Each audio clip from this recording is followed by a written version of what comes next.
Hello guys, इस video में हम इकोज मोबिलिटी लिमिटेड के बारे में बात करेंगे। इससे पहले भी हमने इस चैनल पे इस कंपनी को कवर किया है। आपको आई बटन पे उसकी लिंक मिल जाएगी।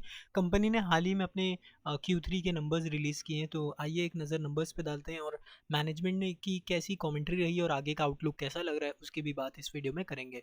तो अगर सबसे पहले नंबर्स की बात करें तो सेल्स और रेवेन्यू के मामले पे अगर बात करें तो बहुत अच्छे नंबर्स थे और हमको 22% के आसपास की ग्रोथ देखने को मिली सेल्स में।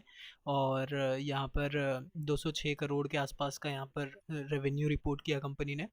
बट वहीं पे अगर बात करें तो मार्जिन्स पे हमको थोड़ा सा यहाँ पे प्रेशर आता दिखा है और उसकी आगे हम बात करेंगे। तो ये जो ग्रोथ आई है, ये दोनों भी जो अपने सेगमेंट है सीसीआर और ईटीएस का, जैसा कि हमने पिछले वीडियो में बात की है इन दोनों सेगमेंट्स के बारे में। तो जो सीसीआर ईटीएस दोनों जो सेगमेंट है उसने काफ़ी अच्छा परफॉर्म किया है, दोनों ही सेक्टर ने सेगमेंट ने। इसी वजह से ये क्यूमुलेटिव ग्रोथ हमको देखने को मिल रही है ओवरऑल बेसिस पे। और एक्टिव क्लाइंट जो है उसमें उन्होंने 39 जो क्लाइंट्स ऐड किए हैं और उन्होंने कहा कि ये बहुत मतलब बड़ी बड़ी कंपनीज़ हैं और बड़े इंटरप्राइजेज़ हैं, तो ये बहुत वैल्यू ऐड कर सकते हैं जो इन्होंने न्यू क्लाइंट एडिशंस किए हैं। स्पेशली सीसीआर सेगमेंट में इन्होंने कहा हमने बहुत प्रीमियम क्लाइंट्स ऑन बोर्ड किए हैं, तो देखते हैं आगे। और अगर यहाँ पे ट्रिप्स में भी देखेंगे तो बहुत अच्छा एक उछाल देखने को मिल रहा है हमको 9 मंथ में।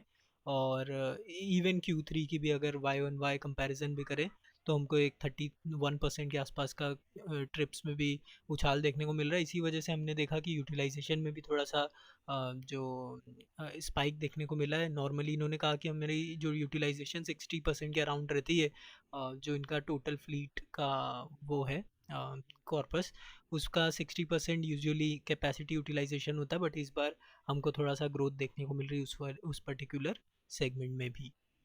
और अगर यहाँ पे नंबर्स की बात करें तो आप देख सकते हैं रेवेन्यू में हमको 22.5% के आसपास की ग्रोथ देखने को मिल रही है वाई ऑन वाई बेसिस।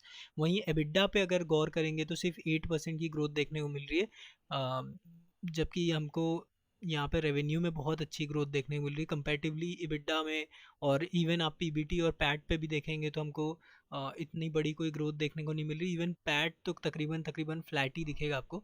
तो यहाँ पे हम देख सकते हैं कि ऑपरेटिंग लेवरेज कंपनी को ज़रा भी देखने को नहीं मिल रहा है। तो ये वन ऑफ द कंसर्न रहा था।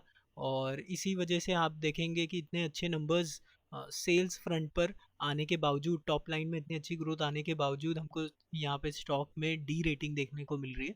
तो उसका one of the main reason यहाँ पे जो मार्जिन कंपनी का जो स्टेगनेंट हो गया पिछले कुछ 3 क्वार्टर्स में, 12% के अराउंड जो एबिडा मार्जिन है वो स्टेगनेंट हो गया। उस वजह से हमको यहाँ पर स्टॉक में थोड़ा डी रेटिंग देखने को मिली। तो यहाँ पे ऑपरेटिंग लेवरेज हमको ज़रा भी प्ले होता नहीं दिख रहा है और आगे बात करेंगे हम इसकी। तो अगर बिज़नेस की बात करें तो वही जो हमने इससे पहले भी बात की थी कि बहुत पुराना इनका एक्सपीरियंस है इस पर्टिकुलर डोमेन में। और एक फ्लीट साइज़ भी बहुत अच्छा है, इस तरीके से इनकी बड़ी है। 19,000 के आसपास का फ्लीट हो गई है उनकी ओन्ड। जो फ्लीट्स है वो भी 900 के अराउंड है। तो मोस्टली वेंडर ओन्ड ही है। तो एसेट लाइट अभी तक मॉडल वही है और आगे भी वही रहेगा। और पैन इंडिया प्रेजेंस है उनका, फॉर्च्यून 500 की जो कंपनीज हैं उनके क्लाइंट्स हैं। और इनके जो दो सेगमेंट है सीसीआर और ईटीएस, जैसे कि हमने इससे पहले भी बात की है। तो इस बार सीसीआर ने 47% कंट्रीब्यूट किया, वहीं ईटीएस ने रेस्ट कंट्रीब्यूट किया। तो यहाँ पे थोड़ा सा सीसीआर का हमको जो यहाँ पर सीसीआर ने इनफैक्ट 43% कंट्रीब्यूट किया और 57% ईटीएस ने कंट्रीब्यूट किया। तो हम जैसे भी जानते ही हैं कि सीसीआर में थोड़ा सा मार्जिन ज़्यादा होता है, gross margin as compared to ETS. और पिछले कुछ क्वार्टर्स में हमने देखा था कि सीसीआर बहुत लो कंट्रीब्यूशन कर रहा था, बट इस बार थोड़ा सा स्पाइक देखने को मिला है। बट बावजूद इसके मार्जिन में हमको कोई एक्सपांशन देखने को नहीं मिल रहा। तो ये एक थोड़ी स्ट्रेंज चीज़ थी। और कंपनी ने इसके पीछे रीज़न भी बताया। और कंपनी ने असल में अगर अगर कॉल सुनेंगे इनका तो पूरे जितने भी क्वेश्चंस हैं सब मार्जिन के अराउंड ही इनसे पूछे गए थे कि आपका मतलब मार्जिन आपका एस्टिमेटेड क्या है, आगे क्या हो सकता है और क्यों आपका कंटिन्यूसली मतलब मार्जिन पे प्रेशर आ रहा है, क्या हमको कंपटीशन फेस करना मिल रहा है बहुत ज़्यादा। या हम जो ग्रोथ ला रहे हैं, टॉप लाइन ग्रोथ, वो हम लोग मार्जिन को कॉम्प्रोमाइज़ करते हुए ला रहे हैं। तो उसके पीछे मैनेजमेंट ने कई यहाँ पर आंसर किए हैं। और स्टार्टिंग में तो मैनेजमेंट मुझे लगता है थोड़ा खुद ही कंफ्यूज थे, क्योंकि उन्होंने स्टार्टिंग में ही कहा कि जो मार्जिन है वो थोड़ा सा सबड्यूड रहेगा आगे चलकर भी। तो उसके पीछे मेन जो रीज़न उन्होंने बताया, जो मार्जिन इस बार पर्टिकुलरली इम्पैक्ट हुए थे, वो तो फर्स्ट जो रीज़न उन्होंने बताया कि वो हम कंटिन्यूसली जो इन्वेस्टमेंट करे जा रहे हैं, स्ट्रैटेजिक इन्वेस्टमेंट, वो कंटिन्यू हो रहा है। तो वन इज़ दैट। और जो सेकंड रीज़न था, तो उन्होंने कहा कि जो हमने कई जो 39 जो क्लाइंट्स ऑन बोर्ड किए हैं, उसकी वजह से भी हमको स्टार्टिंग में जो जब हम क्लाइंट को लेके आते हैं उसमें स्टार्टिंग में हमारा कॉस्ट बहुत ज़्यादा लगता है, और उसको स्केल अप और रैंप अप होने में थोड़ा टाइम लगता है। तो स्टार्टिंग के जो 5-6 महीने ना, उसके जो मार्जिन रहते हैं वो कम रहते हैं, उसके बाद उसमें मार्जिन में इम्प्रूवमेंट आता है जैसे कि रैंप अप होता है। तो ये भी वन ऑफ द रीज़न था जिसकी वजह से मार्जिन इम्पैक्ट हुआ। थर्ड जो रीज़न उन्होंने बताया कि इस बार जैसे कि हमने बात की जो ट्रिप्स में जो हमारा यहाँ पे एक स्पाइक देखने को मिल रहा था, इसकी वजह से जो यूटिलाइजेशन है वो गाड़ियों का बढ़ गया था। और जैसे कि हम जानते ही हैं कि 95% जो इनकी गाड़ियाँ हैं वो वेंडर ऑपरेटेड है, वेंडर्स की होती है। तो उस वजह से यहाँ पर थोड़ा सा वेंडर लिंक कॉस्ट भी बढ़ गया, कॉस्ट एसोसिएटेड जो इंक्रीमेंटल वॉल्यूम आई है उसको ऑनबोर्ड करने के लिए। तो एक क्वेश्चन इनसे ये भी आया था कि आप तो कहते थे कि हमारे 60% ही यूटिलाइजेशन रहता है, तो ये एक्स्ट्रा कॉस्ट आपको क्यों देना पड़ा, जबकि आपके पास अच्छी खासी यहाँ पर फ्लीट की अवेलेबिलिटी होनी चाहिए थी। बट उन्होंने कहा कि 60% तो नॉर्मली होती ही है, बट अगर उससे ज़्यादा जब वॉल्यूम आ जाती है या उससे ज़्यादा जब रिक्वायरमेंट आती है तो हमको इंतज़ाम करना पड़ता है, और फिर उसके बेसिस पे थोड़ा सा कॉस्ट हाइक हमको देखने को मिलता है उसके बियॉन्ड। तो ये मैनेजमेंट ने कुछ रीज़न बताए मार्जिन के कम होने के। और आगे का गाइडेंस उन्होंने कहा कि थोड़ा सा सबड्यूड रहेगा, पहले उन्होंने स्टार्टिंग में ये कहा। फिर लास्ट में उन्होंने कहा कि हम जो मीडियम और लॉन्ग टर्म टारगेट देख रहे हैं वो एबिटा का 13 to 15% है, और जो हमारा पैट का है वो 8.5 से 10%, ये उन्होंने कहा। कि हमारा पैट का और एबिटा का मार्जिन का गाइडेंस वही है, 13 to 15 और 8.5 to 10%।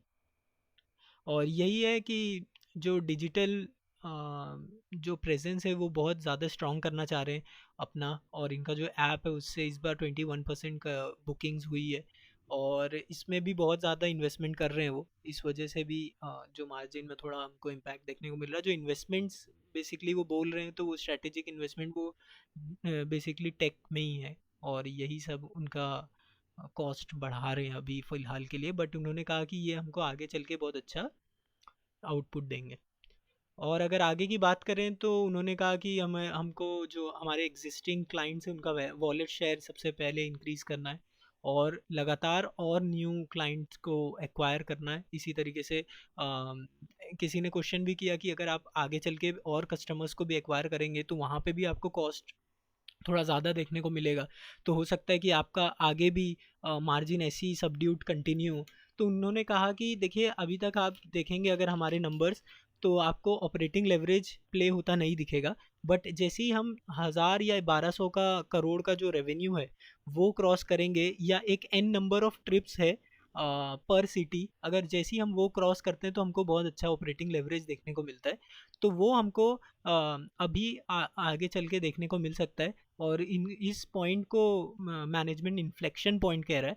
तो ये इन्फ्लेक्शन पॉइंट इसलिए कह रहे हैं क्योंकि अब जो न्यू क्लाइंट ये एक्वायर करेंगे उसका जो मार्जिन इम्पैक्ट होएगा वो ऑफसेट हो जाएगा जो हायर प्रीमियमाइजेशन, जो प्रीमियम क्लाइंट्स ऑनबोर्ड किए उन्होंने सीसीआर सेगमेंट में। तो ये उनका कहना था कि आगे चल के हम लोग को मतलब इससे कम मार्जिन होता नहीं दिखेगा, और यहाँ से सिर्फ हमको मार्जिन में इम्प्रूवमेंट ही देखने को मिल सकती है।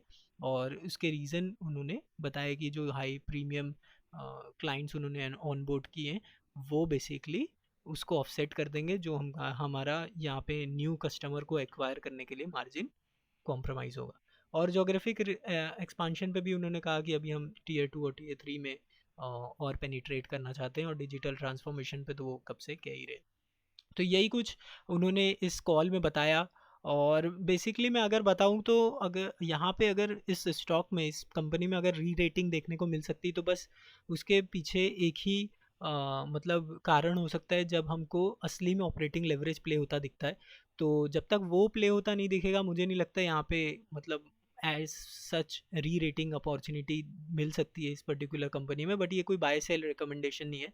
और जैसे ही हमको वो ऑपरेटिंग लेवरेज प्ले होता दिखेगा तो यहाँ पे हमको बहुत अच्छा एक री रेटिंग ऑप्शन देखने को मिल सकता है। और रेवेन्यू ग्रोथ पे तो कंपनी का वही गाइडेंस है, और आगे भी चल के हमको एक अच्छा कंटिन्यूस हाई डिजिट ग्रोथ देखने को मिल सकती है, जैसे चलता आ रहा है उसी तरीके से दोनों ही सेगमेंट में हमको एक अच्छी ग्रोथ देखने को मिल रही है, और वो कंटिन्यू हो सकती है आने वाले फाइनेंशियल ईयर्स में भी। ठीक है, तो यही कुछ मैनेजमेंट ने बताया, और उम्मीद करता हूँ ये वीडियो से आपको कुछ नया जानने मिला हो। और अगर ये वीडियो पसंद आया तो प्लीज़ इस वीडियो को लाइक करें, और ये कुछ इमेज सोर्सेज थे जो इस प्रेजेंटेशन में यूज़ हुए हैं। तो यही कुछ बताना था। तो आगे और कौन सी कंपनी को आपको कवर करना है प्लीज़ कमेंट सेक्शन में बताएं। Thank you.